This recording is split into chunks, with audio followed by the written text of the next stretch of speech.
Un des moteurs de la croissance française, c'est la consommation des ménages. Et il y a justement un petit décrochage le dernier trimestre qui pose problème pour le niveau de croissance de notre pays. Bien sûr.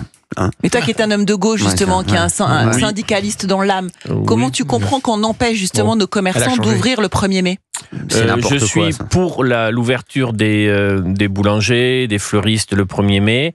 Moi, je peux vous dire un petit truc. Oui, bien sûr. Moi, je suis pour que les mecs ils travaillent quand ils veulent. Le mec qui veut travailler, il travaille. C'est tout. Alors, juste un petit. On leur permet d'ouvrir, on leur permet d'ouvrir, mais ils ne peuvent pas faire travailler leurs salariés. Alors quand vous êtes fleuriste, à la limite, si vous avez le commerce, vous travaillez vous-même, vous êtes tout seul, ça va aller plus lentement dans votre boutique. Mais voilà, quand vous êtes boulanger, c'est impossible. Vous pouvez être pas tout seul à faire l'entièreté de des baguettes, des pains au chocolat, des croissants. Avec juste une petite remarque, Cyril. D'accord, ceux qui veulent travailler, travaillent, mais certaines personnes ont des salaires quand t'es bloqué au SMIC et que ta journée va compter double, tu vas la chercher parce que tu as besoin de te faire des sous en plus. Mais si tu avais ton SMIC à 2000 ou 2004, les gens préféreraient peut-être rester en famille le 1er mai. Quand tu as des bas salaires, tu peux pas faire autrement que d'y aller. Liberté. En fait, ça serait sur le volontariat. Liberté, on fait ce qu'on veut. On fait ce qu'on veut, nous, le volontariat. Si tu veux ouvrir et si toi, tu es un salarié, tu veux bosser parce que tu as envie de gagner un petit peu plus d'argent, et tu seras payé double, tu bosses.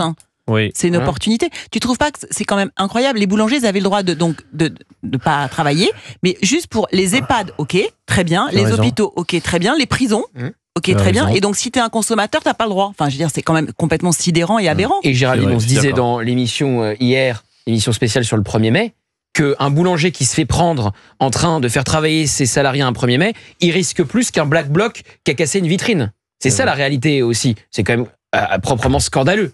On va punir quelqu'un qui veut faire tourner son commerce avec l'accord de ses salariés, qui va les payer double, plus qu'un black bloc qu'on n'arrêtera jamais parce qu'on les arrête pas, parce qu'ils sont inarrêtables, ils fonctionnent en meute, etc.